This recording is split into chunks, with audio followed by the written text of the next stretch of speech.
자, 이번엔 공시로 풀어보는 주가 흐름입니다. 전자공시생 블로그 운영하고 있는 장우진 팀장과 함께합니다. 어서 오세요. 네, 반갑습니다. 네. 자, 요즘 증시 보면은 동계동계 증시죠. 네. 잘한다. 그러니까 막 이렇게 긍정의 힘, 좋게 얘기하면 긍정의 힘이고, 그렇죠. 약간 부정적으로 보면은 이게 비이성적인 건가라고 착각도 줄 수 있고 애매합니다. 근데 시세는 강하니까 사우디아라비아의 에너지 장관인가? 네. 들어오는 방안? 네. 네, 그건 공시로 안 나오죠. 그렇죠. 공시는 안 나오죠. 그렇죠. 어느 기업에 물론 수주 공시가 나온다면 공시가 나와야 되겠지만. 그렇죠. 계약이 나온다 그러면 공시가 나올 겁니다. 맞아요. 네. 자, 뉴스 이 헤드라인에 막 춤추는 증시인데 우리도 중심을 잘 잡고 공시로 가겠습니다. 공시로 알아보는 기업 분석. 첫 번째 기업은 어디? 아무래도 지금 이제 실적 신이다 보니까 실적 기업들로 다 가지고 왔는데 네. 금호타이어입니다. 먼저 얘기 드릴 금호 건. 타이어. 네, 금호타이어.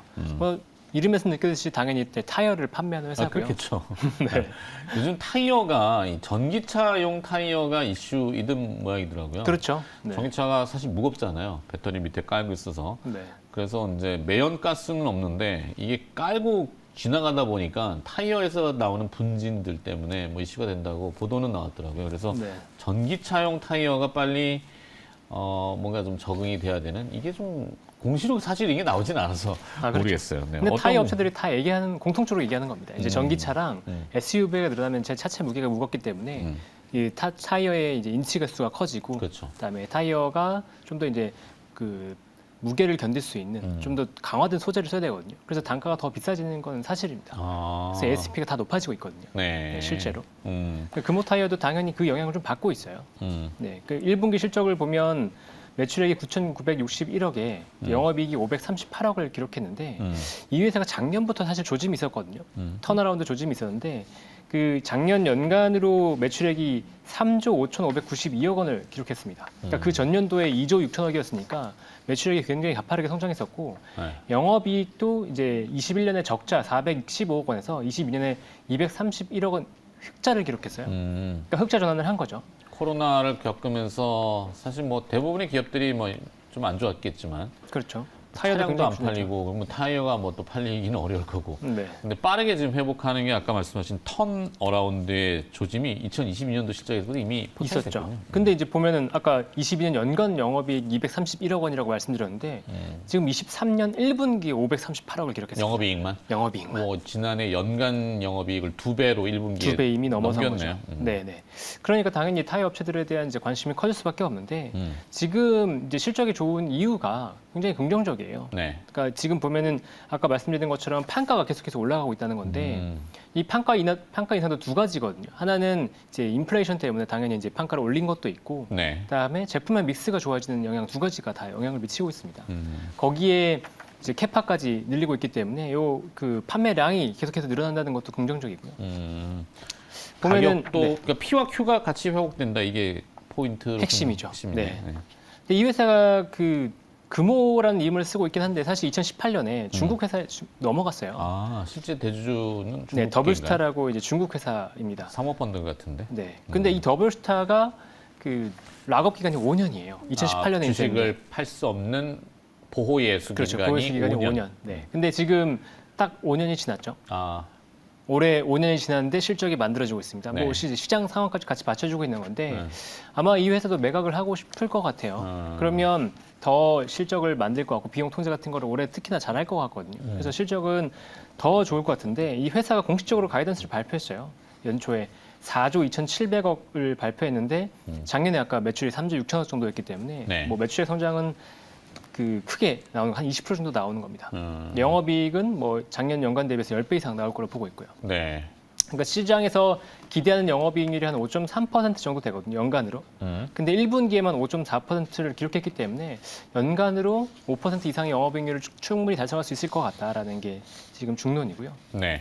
그 캐파를 보면 원래 캐파가 국내 2,800만, 해외 2,800만에서 총 한 5,600만 정도 됐거든요. 근데 지금 베트남 공장에서 캐파가 600만 본 정도였었는데 이거를 연말까지 한 1,250만 본까지 늘린다고 합니다. 그러니까 총 캐파도 지금 한 최소한 11% 이상 증가시키는 걸로 기대할 수도 있고요. 판매량 자체도 작년에 한 4,700만 본에서 올해 한 5,600만 본까지 늘리는 걸 회사에서 목표로 하고 있기 때문에 네. 근데 1분기 실적을 보면 이런 이제 회사의 그 전망치를 충분히 달성할 수 있을 것으로 보인다. 요게 이제 핵심 포인트라고 보면 됩니다. 근데 다음 공시를 통해서 읽혀지는 거군요. 그렇죠. 근데 주가는 조금 이제 이미 반등한 상황이긴 한데 아까 말씀드린 것처럼 이 중국 회사가 인수했기 때문에 이 회사를 매각하려고 한다 그러면 추가적인 상승 여력은 충분히 있을 것 같다. 중국 회사가 인수한 거죠? 이제 이미 인수했고 이거를 이제 매각한다 그러면 네. 또 이제 매각가도 중요하지만 누가 인수하냐도 굉장히 중요하거든요. 이 회사를 만약에 이제 유망한 이제 회사가 인수한다 그러면 네. 금호타이어 주가가 더 올라갈 수 있는 여지가 있다라고 보는 거죠. M&A 이슈가 또 있구나. 네. 어찌됐건 우리가 상식적으로 늘 얘기하지만 뭐 에코 시리즈의 2차 전지가 주가가 지금 잘 되고 있는 것은 미래 전망성이잖아요. 그렇죠. 근데 그렇게 강하면은 뭐 완성차 이미 또 같이 가고 있고 네.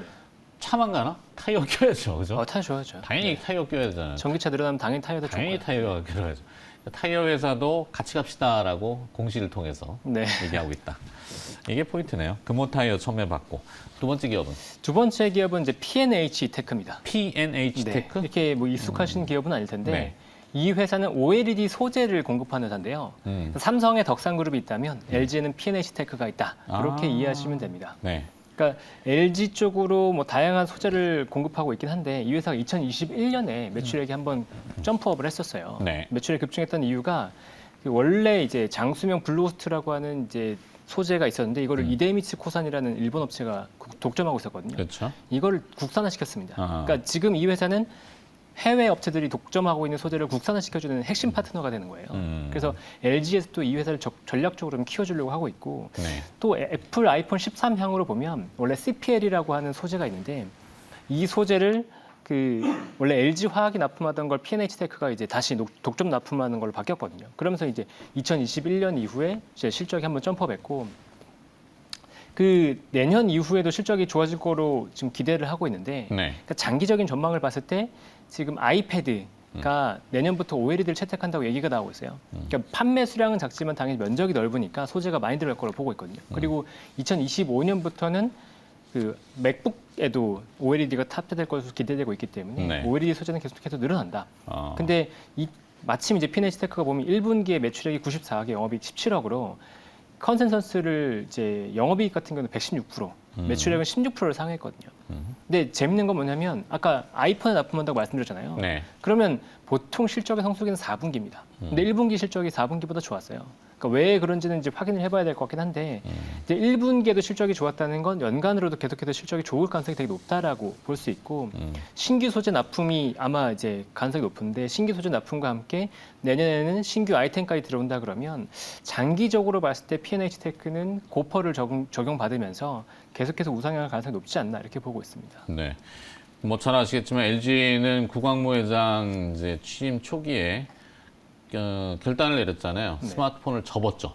그렇죠. 이렇게 폴더블로 접는 게 아니라 사업부를 네. 아예 빼버렸잖아요. 뭐 이게 안 나니까. 그러면서 이제 관련된 밸류 그 체인에 이제 디스플레이 쪽이 엉망이 돼버렸다고요. 근데 LG 스타일은 한번 관계를 맺으면은 굶어 죽이지 않아. 그래서 네. 먹고 살게 해준다는 얘기예요. 그렇죠. 사실 이게 살아나는 부분이 이제 슬슬 올라오는 게 아마도 그 뭐 애플향 디스플레이 쪽이 되는 것 같고 전장향 네, 전쟁도 많이 들어가고 이쪽을 있죠. 살리는 것 같은데 느낌이 딱 오네. 위치 괜찮은데? 괜찮습니다. 시가총액 2천억에? 네.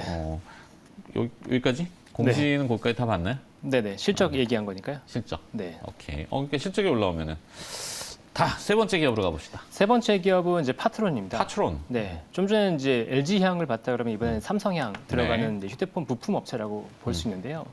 파트론의 1분기 매출액이 3,079억에 영업이익 152억을 나왔습니다. 카메라. 네. 네. 카메라 모듈도 하고, 그다음에 지문 인식이나 뭐 다양한 센서 같은 것들을 같이 공급하고 여기서 전장도 공급합니다. 그저께 제가 수출입 공시 보니까 카메라 모듈이 이게 또 킬로그램당 것도 가격 책정을 하대. 네, 하여튼 뭐 그렇게 돼 있던데 네. 빨리 이게 올라오던데. 의외로.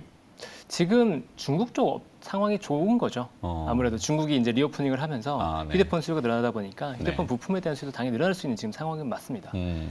근데 파트론 같은 경우에는 이제 컨센서스 대비해서는 매출액 6%, 영업이익은 한 20%가 상회했는데 그러니까 전년 동기에 비해서는 매출액이 14%가 감소했고 네. 영업이익은 27%가 감소했습니다. 그러니까 좋은 것과 나쁜 게 이제 혼재되는 거죠. 음. 그런데 보면 주가는 이렇게 실적이 안 좋은 걸 선반영을 했어요. 그래서 주가도 굉장히 내려와 있는 상태인데 컨센서스를 상회한 실적이 나왔기 때문에 오히려 주가가 이제 바닥을 찍지 않냐라는 기대감을 가질 수 있다는 거죠. 근데 이 회사의 이제 히스토리를 보면 2019년에 매출액 1조를 돌파하면서 이제 2013년 이후에 다시 1조 클럽을 회복했었거든요. 네. 그러니까 그때는 보면은 갤럭시 시리즈의 휴대폰에 들어가는 카메라의 숫자가 본격적으로 늘어나는 시기였거든요. 네, 그러면서 이제 파트론의 실적이 좋아졌었는데 그 이후에 이제 카메라 숫자는 늘어났지만 휴대폰 판매 자체가 약간 정체되고 이제 감소되면서 실적은 좀 부진했었습니다. 네. 특히나 작년에는 매출액과 영업이익이 모두 역성장하는 한 해가 됐었고요. 그러니까 당연히 제일 주가도 어려웠겠죠. 네, 당연히 주가도 안 좋았는데 지금 기대하는 건 뭐냐면 일단 하반기에 폴드 시리즈의 판매가 상당히 좋을 거라고 기대하고 있어요. 그 물방울 힌지가 들어가면서 디자인이 네. 굉장히 좋아질 걸로 예상이 되거든요. 애플도 지금 폴더블 얘기하니까 네. 경쟁이 붙겠죠. 네, 그래서 이제 하반기에 만약에 삼성의 폴더블 폰이 좋다 그러면 이 카메라 관련 것도 당연히 매출이 늘어날 거로 기대하고 있고, 네. 그다음에 삼성이 작년에 중저가 라인업이 뭐 소위 죽었다라는 표현을 쓸 수 있을 그렇죠, 정도로 안 좋았거든요. 음. 근데 올해는 그것보다는 좀 회복된다 그러면 전반적으로 하반기에는 실적이 좀 회복될 수 있는 가능성이 좀 있지 않냐 이렇게 기대하는데, 다만 경기 침체에 대한 우려가 여전히 있기 때문에 그 파트론에 대한 건 주가는 바닥이기 때문에 반등 가능성은 있지만 네. 업사이드가 상당히 높아 보이지는 않습니다. 네, 지금 현재로서. 오케이. 더 여쭤보고 싶긴 한데 빨리빨리 넘어요. 남 뒤에 또 종목들이 많기 때문에. 네, 뒤에 두 개 있는데, 두 개. 네, 하나는 하나는 둘 다 방산 기업이에요. 일단 파트로는 마무리했고. 네, 마무리했고. 일단 바닥은 좀 대충 나온 것 같긴 한데 하여튼 뭐 추가 공시가 있으면은 좀 빠르게 알려주시면 좋겠고. 네. 그다음에 두 개 나머지 기업 중에 뭘? LIG 넥스원과 하나 에어로스페이스인데요. 네, LIG 넥스원부터 볼까요 그러면? 두 개 공통점을 잘 얘기 드리면 방산 기업이잖아요. 그쵸, 그쵸. 근데 두 기업 다 실적을 발표하고 좋은 실적을 발표했습니다. 굉장히 좋은 실적을 발표했는데 실적을 발표하고 LIG 넥스원은 10%, 그다음에 하나 에어로스페이스는 7%가 빠졌어요. 떨어졌어. 네, 주가가 하락했습니다. 네. 그러니까 요거의 공통점을 보면 일단 둘 다 수주 잔고가 감소했어요. 그러니까 지금 당장 실적은 좋지만 수주 잔고가 감소하는 건 약간 우려다라고 표현하는 것 같고, 네. 그다음에 방산업체들은 이제 그 윤석열 대통령의 방미에 대한 기대가 있었거든요. 미국 방문에 대한 기대감이 있었는데 그렇죠. 사실 별게 없었다는 말이죠. 결과가 뭘 나올 네. 줄 알았는데 뭐 럭키드 마틴 얘기도 하고 뭐 TA50 막뭐 그렇죠. 있었는데. 뭐 엄청난 수주가 있을 것처럼 얘기됐었는데 그게 없었다 보니까 둘 다 주가가 좀 크게 하락한 측면이 있지 않나라고 보고 있습니다. 근데 네. 두 회사의 실적에서의 서프라이즈는 약간 차이가 좀 있어요. 그러니까 LIG 넥스원 같은 경우에는 매출액이 5,468억에 영업이익 682억 원으로 일단 영업이익이 컨센서스 대비 84%가 상회했는데, 여기에서 이제 중요한 건 일회성 요인이 좀 있었다. 뭐 환율 요인이라든가 지체상급 환입, 일회성 비용이 이제 환입된 게 있었기 때문에 요거를 제하면 영업이익률이 12.5%에서 8% 정도로 좀 하락하게 됩니다. 그럼 그런 거에 대한 일회성 요인에 대한 좀 비중도 있었던 것 같고, 그다음에 그래도 이제 실적이 좋아졌던 가장 큰 이유는 수출 비중이 높아졌던 건 이제 있어요. 그러니까 수출 비중이 그 국내 방산 같은 경우에는 사실 국내 정부에서 사실 마진 상당히 좀 작게 주는데 네. 수출 같은 경우는 마진을 좀 정당하게 받거든요. 그래서 수출 비중이 높아지면 이익률이 높아지는데 그걸 이제 보여줬다는 거죠. 그리고 앞으로도 수출 비중이 계속해서 높아질 가능성이 높기 때문에 그렇게 보면 LIG 넥스원은 계속해서 실적이 좋아질 가능성이 높다. 근데 10%가 하락하면서 주가는 상승한 걸 거의 반납했어요. 그래서 사실 LIG 넥스원 같은 경우에는 오히려 장기적으로 보면서 매수해야 되는 게 아닌가라는 생각을 좀 갖게 됩니다. 장기적인 뷰로. 네. LIG 넥스원. 하나여로 뭐 할 게 더 있나? 아니면 끝에 거 이거 할까? 근데 하나 에어로스페이스 같은 경우에는 네, 잠깐 얘기 드리면 LIG 넥스원은 일회성 비용이나 이런 것 때문에 약간 좀 부진했다고 하면 하나 에어로스페이스는 주가가 계속해서 좋았어요. 작년 연간 강했죠. 네, 뭐 140% 이상 올랐기 때문에 작년 저점 대비해서 계속해서 기대감을 갖고 있었던 회사고, 그다음에 1분기 실적에 보면 하나방산이라고 하나에서 그 하나 갖고 있던 방산 부분을 떼어내서 이제 합병한 게 있거든요. 네. 그 하나방산이 실적에 굉장히 큰 기여를 했어요. 그리고 하나방산 디펜스? 네. 디펜스인가 그게? 아니요, 하나방산이라고 방산? 있습니다. 하나 디펜스는 원래 자회사였고 그러니까. 하나방산이라고 이제 하나 밑에 있던 회사를 떼어내가지고 합병한 게 있거든요. 근데 네. 그 회사를 합병하면서 실적이 좋아졌는데 하나방산이 포탄을 수출하거든요. 그러니까 그렇죠. 포탄 수출이 아무래도 우크라이나 전쟁 때문에 늘어난 게 가장 큰 영향을 줬는데 음. 요거에 대한 우려감이 오히려 있지 않냐. 일회성으로 좀 많이 나갔기 때문에 이 실적이 감소할 거에 대한 우려감이 좀 있지 않냐. 이게 좀 있고, 그다음에 뭐 장기적으로 UAM이라든가 항공우주 부분의 회복에 대한 기대감은 분명히 있긴 한데 네. 주가에는 이미 좀 많이 반영된 게 아닌가라는 우려가 좀 있어요. 그리고 대우조선 해양 인수에 대한 좀 작은 우려도 좀 있고. 그래서 지금 이제 하나 에어로스페이스는 주가가 좀 쉬어갈 타이밍이 아닌가 그렇게 보고 LIG 넥스원이 물론 방산 업체로 묶인다 그러면 다 같이 움직일 가능성이 높지만 그래도 지금 자리로 보면 LIG 넥스원이 좀 더 편한 것 같다 그런 생각입니다. 오케이. 자, 여기까지 듣도록 하겠고 굳이 선택은 강요하지 않겠습니다. 네. 자, 공시를 통해서 주가 흐름을 살펴보는 시간이었고요. 전자공시생 블로그 운영하고 있는 장우진 팀장이었습니다. 고맙습니다. 네, 감사합니다.